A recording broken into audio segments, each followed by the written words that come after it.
Hello everyone. I hope you all are fit and fine. I am Mrs. Sonia teacher from St. Paul's High School. Today I am going to teach you all science. We are going to study lesson number 13, methods of preserving food. In this lesson we are going to study how the foodstuff gets spoiled and what are the reasons behind it. So let's start our lesson number 13, methods of preserving food.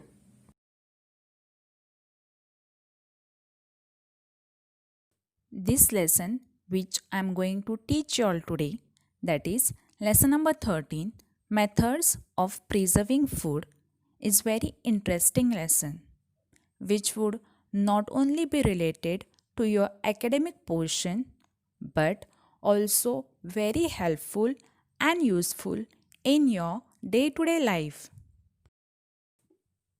We all eat food every day and for multiple times, that is breakfast, lunch, dinner, etc.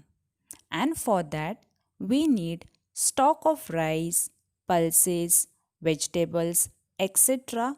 throughout the year. But the crops grow only during one season or a certain time of the year. So have you ever thought, how do we get this stock throughout the year?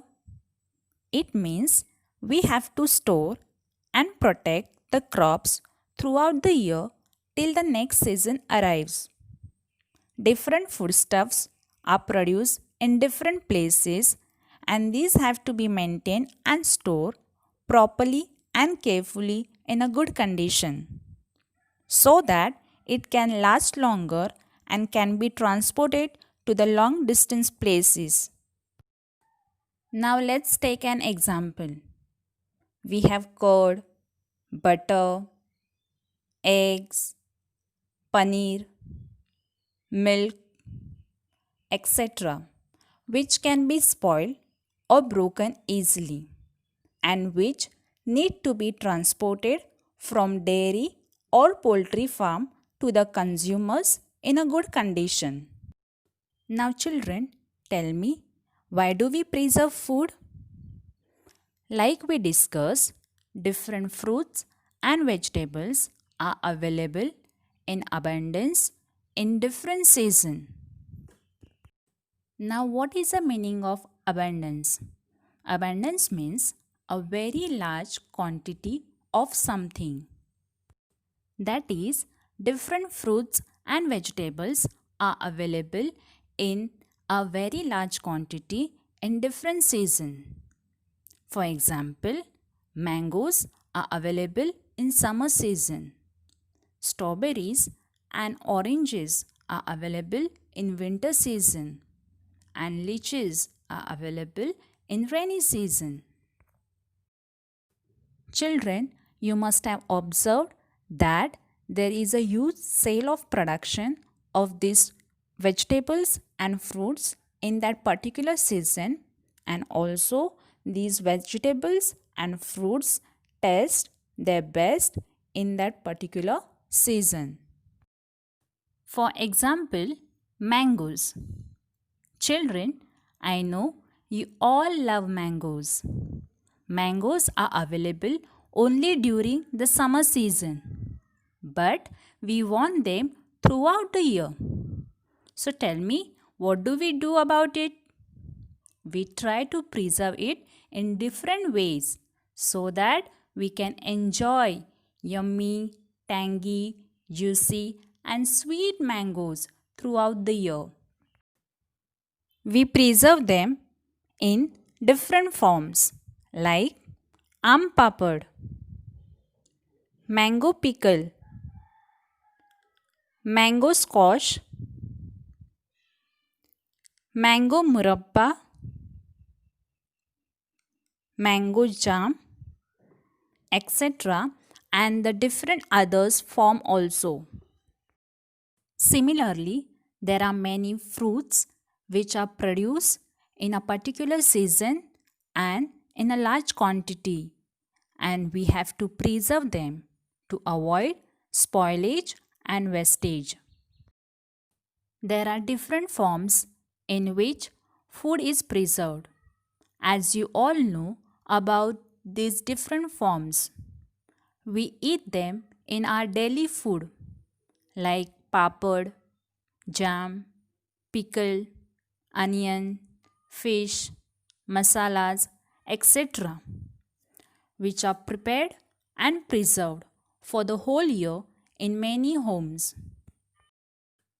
There are many ready made products also available in the market too.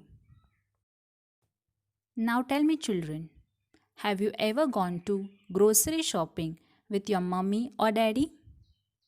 How often your parents go for the grocery shopping?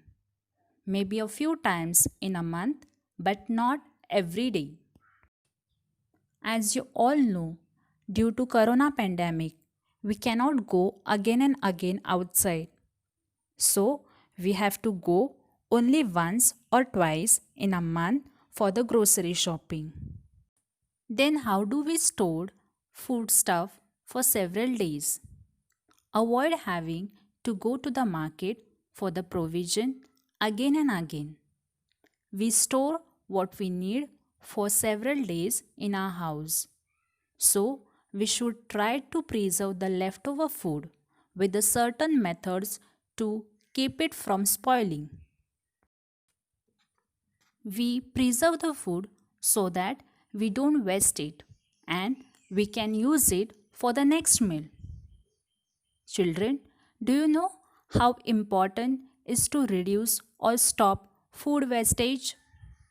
There are many lesser fortunate people in our country who are unable to get the proper meal. So, my dear children, we should not waste our food. Now we will see what are the signs of spoiled food. First one is discoloration. That is, the color of the foodstuff changes to green, black or brown. Second one is odor. The food has a foul smell or a bad smell. Third one is the food tastes sour when we keep it outside for a longer time. Fourth one is sliminess. When we keep our food outside, especially in summer season, then we can see the sticky substance in it that is called sliminess. So these are the different signs of the spoiled food. If we know the reasons and the sign of the spoiled food stuff, then we should know what to do to keep it away from spoiling. Have you ever noticed that during winter food stay fresh longer? And similarly, have you seen that your parents store the leftover food or groceries in the refrigerator to keep them fresh longer? Secondly, if you will see, before storing grains, they are dried in the sun, as well as onions, potatoes are kept in the open air in summer and then stored in a dry place. What about milk? Why do we boil milk? When we boil milk, it does not get spoiled immediately. Also, curries and vegetable preparation are brought to a boil to prevent them from spoiling till the next meal. Oh, what is this? I don't have to tell you that we have to keep our food away from all these ants, cockroaches, cats, mice, rats, etc. Definitely, children, you don't want all these things on your food. So, we have to cover our food. Let's look at the pictures of chapatis. This is the first one. This is second one. And this is third one. Do you notice the difference in chapatis? In the first picture, there is a fresh chapati. When mommy makes chapati, it looks like this. In second picture, chapatis kept in refrigerator.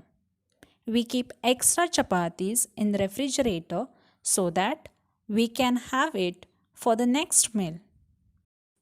In third picture, you can see that chapati's color is completely changed. You can see white, green, black fibers on the chapati. Now children, tell me, when does this happen to chapati? It happens when you place a chapati or you forget that you place a chapati in a closed box for several days. You will see this greenish black fibers growing on the chapati, and when you open that box after several days, you will notice that very bad odor coming out of the box. At the same time, a chapati kept in a refrigerator for several days, we see no changes in the chapati. Why is this so? The cotton wool, like fibrous growth on the chapati, is a kind of fungus. A fungus is a type of microorganism. Spores of fungus are present in air and water. Fungus is a living organism. Now children, tell me, what do each living organism need for their growth? Like we require food, water and air, so same way living organisms need favorable conditions for their growth. This chapati in the box provides a very favorable environment for this fungus to grow. Food and microorganisms. What is a microorganism? Last year in 4th standard, you have studied microorganism is a living thing that cannot be seen by the naked eyes or even with a magnifying glass. Microorganisms are present all around us, in air as well as in water. We use microscope to see microorganisms. Children, last year we have studied that some microorganisms are useful to us whereas some are harmful. Microorganisms which are present in curd and buttermilk are useful to us, whereas some microorganisms are harmful. Air, moisture and warmth are required for their growth, and all these are available in food or foodstuffs. So it is always possible for the microorganisms to grow rapidly in our food or foodstuffs. Because of this, food gets spoiled and they reduce their nutritive value also. And in case if this spoiled food is consumed, it can cause stomachache, diarrhea, vomiting, etc. and also food poisoning, which can be life-threatening. Children, I hope you have enjoyed this lesson. Today in this video we have learned how the foodstuff gets spoiled and what are the reasons behind it. In our next video, we are going to see the methods of food preservation. Till then, take care. Bye-bye.